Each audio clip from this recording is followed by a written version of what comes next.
します。最近、パーソナルトレーニングで、よくご質問があることなんですが、ベンチプレスで、肩が結構痛いというお客様がいらっしゃいます。でその時の、どうすればいいですかっていうお話なんですけれど、一応こちらに来ていただいて実際見てみないと原因っていう原因は分かりにくいんですけど、おそらくこういうことがあるんじゃないかなっていうちょっと憶測を入れてお話ししていきます。まず一つ目は、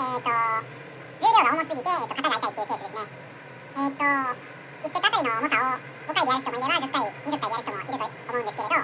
多分5回とか3回される方はちょっと肩が痛いって言われてるケースが多い気がするので、一度、10回から15回、20回でもいいんで、ちょっと重量を落としてフォームの確認を兼ねて少しずつセット数をこなしていくっていう方法もあると思います。で、まずはそれをやっていただいて肩の痛みがなければ、レップ数を重量を上げてレップ数を、下げていくっていう形もありなのかなと思います。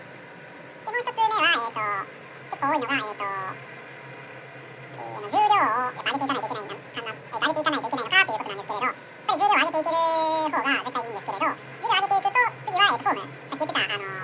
重さが上がると必ず、代償動作で、フォームが形がやっぱり思っている形と自分が思っている形と実際行っているフォームっていうのがズレが出てきますんで、重さを上げるとフォームが崩れる。で、重さを下げるとフォームが良くなるっていう形だと思うんですけれど、時期、長期で考えて、この、ちょっと肩が痛いな、フォームが不安やなっていう場合は、重量を思い切って落とす。で、レップ数を上げて、